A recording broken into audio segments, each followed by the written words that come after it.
میں دعا کی قبولیت کے حوالے سے کیا فرماتے ہیں اور دعا کرنے کے حوالے سے کیا فرماتے ہیں آپ؟ سبحان اللہ، آپ نے بہت پیارا سوال کیا سید صاحب۔ مدنی چینل کے ناظرین، اگر ہم غور کریں کہ شعبان المعظم کی جو 15ویں رات ہے، جسے شب برات کہتے ہیں، کہ یہ تو بڑی رحمتوں والی رات ہے، برکتوں والی رات ہے، جس طرح ہمارے بتایا اسلامی بھائی نے بھی کہ اس میں رب کی رحمت جو ہے وہ جوش پر ہوتی ہے۔ تو اس میں مدنی چینل کے ناظرین، یہ بابرکت مہینہ ہے، اس کے اندر بھی جو برکت والی رات ہے، رحمتوں والی رات ہے۔ روایتوں میں آتا ہے کہ پیارے آقا صلی اللہ علیہ وسلم نے جن 5 راتوں کے بارے میں ارشاد فرمایا کہ 5 راتوں میں دعا قبول ہوتی ہے، اس میں سے ایک رات شب برات بھی ہے، کہ شب برات کی رات اللہ پاک دعا کو قبول فرماتا ہے۔ تو مدنی چینل کے ناظرین، ہمیں غور کرنا چاہیے، اتنی برکتوں والی رات ہے، رحمتوں والی رات ہے، جس میں دعائیں قبول ہوتی ہیں، جس میں بخشش کے پروانے ملتے ہیں، جس رات رب کی رحمت اترتی ہے، وہ رات ہمیں کس طرح گزارنی چاہیے؟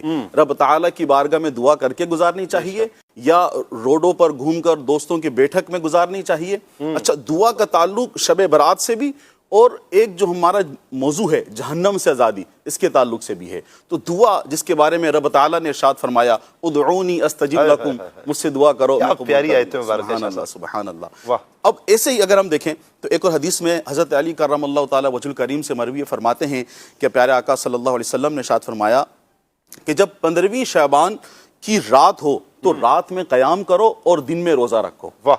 کہ 15ویں کے دن میں، کیونکہ اس رات سورج ڈوبتے ہی رب تعالیٰ اللہ پاک آسمان دنیا کی طرف نزول رحمت فرماتا ہے، واہ واہ واہ۔ اور اللہ تعالیٰ فرماتا ہے کہ کوئی معافی مانگنے والا ہے، کہ کوئی معافی مانگنے والا ہے کہ میں اسے بخش دوں، اللہ اکبر۔ کوئی روزی مانگنے والا ہے میں اسے روزی دوں، یا کوئی بیمار ہے میں اسے آرام دے دوں، اللہ اکبر۔ ہے کوئی ایسا، اس طرح یہ حدیث شریف ہے۔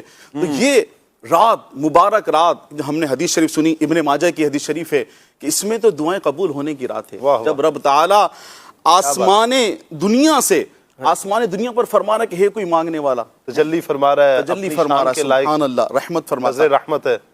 تو اب اس رات تو ہمیں رب تعالیٰ کی بارگاہ میں دعا کرنی چاہیے، روزی کے تعلق سے بھی ہے، جہنم سے آزادی کے تعلق سے بھی ہے، شفاعت کے تعلق سے بھی ہے، اللہ پاک تو دعائیں قبول فرماتا ہے۔ اب دعا کے تعلق سے، اب چونکہ ہمارا موضوع جہنم سے آزادی بھی ہے، تو ہمیں اس رات تو زیادہ رب تعالیٰ کی بارگاہ میں دعا کرنی چاہیے جہنم سے آزادی کے لیے، رب کی رضا ہمیں مانگنی چاہیے اس رات میں۔ تو ایک شخص تھا، وہ بڑا ہی بدکار تھا، گناہ گار تھا، تو ایک رات اس نے اپنی دوستوں کی محفل لگائی۔ اس محفل میں وہ شراب وغیرہ کے معاملہ چل رہے تھے، تو اس نے اپنے نوکر کو بلایا، خادم جو اس وقت ہوا کرتے تھے، خادم کو بلایا، اس نے کہا کہ میرے خادم، یہ 4 دینار اسے دیے، 4 درہم دیے کہ یہ لو اور جا کر بازار سے میرے دوستوں کے لیے فروٹ لے کر آ جاؤ۔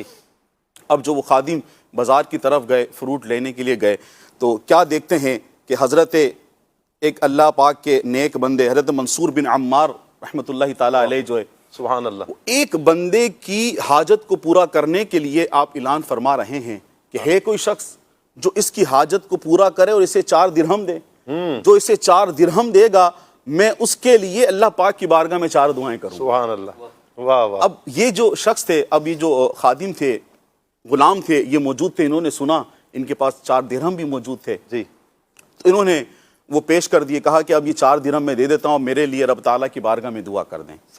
حضرت نے، جو بزرگ تھے، تو انہوں نے دعا کی، کہا بتاؤ کون سی 4 دعا تم کروانے چاہتے ہو؟ کہنے لگے پہلی دعا تو اللہ تعالیٰ کی بارگاہ میں آپ یہ کریں کہ اللہ پاک مجھے میرے مالک سے آزاد کر دے، مجھے اس سے چھٹکارا مل جائے۔ آپ نے اللہ تعالیٰ کی بارگاہ میں اس کے لیے دعا کر دی۔ کہا دوسری دعا، اس خادم نے کہا کہ مجھے اس 4 درہم کا عوض مل جائے، یہ میری دوسری دعا رب تعالیٰ کی بارگاہ میں آپ کر دیں۔ پھر حضرت نے پوچھا کہ تمہاری تیسری دعا کون سی ہے؟ تو اب اس غلام نے کہا کہ میری تیسری دعا یہ ہے کہ آپ یہ دعا کر دیں کہ میرا جو مالک ہے وہ اس کو توبہ نصیب ہو جائے، وہ رب تعالیٰ کی بارگاہ میں توبہ کر لیں۔ کہا چوتھی دعا کون سی ہے؟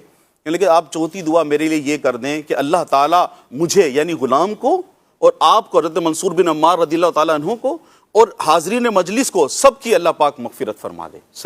اب یہ انہوں نے دعا کرائی، اب وہ چلے گئے۔ اس میں ساتھ مالک بھی شامل تھا، آقا کی بخشش بھی ہو جائے؟ آقا کی بھی، کہا کہ میرے مالک کی، آپ کی، اور جو حاضرین مجلس ہیں سب کی اللہ پاک بخشش و مغفرت فرما دے۔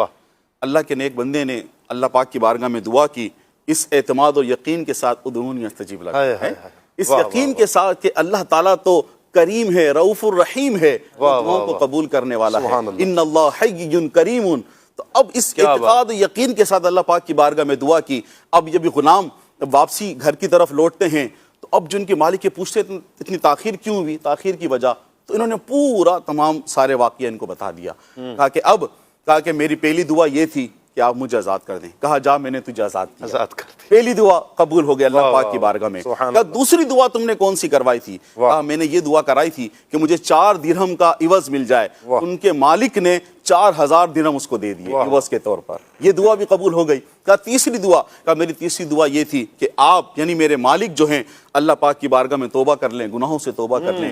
انہوں نے کہا ٹھیک ہے، میں رب تعالیٰ کی بارگاہ میں توبہ کرتا ہوں اپنے گناہوں سے۔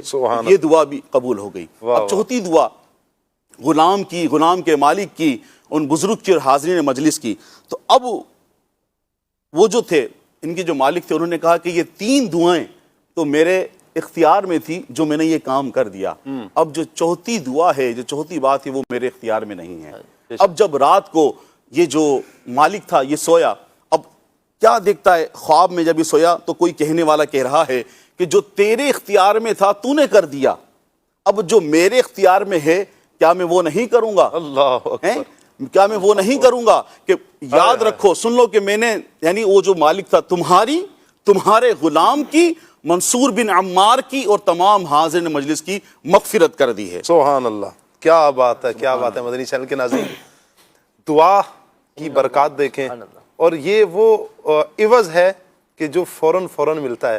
اور اس سے پتہ کیا چلا، اللہ والوں سے دعائیں کرواتے رہنا چاہیے، اپنے حق میں بھی، اپنے گھر والوں کے حق میں بھی، اپنے رشتہ داروں کے، اپنے دوستوں کے حق میں بھی دعائیں کرواتے رہنا چاہیے۔ اس کی برکات ہمیں ضرور ملیں گی۔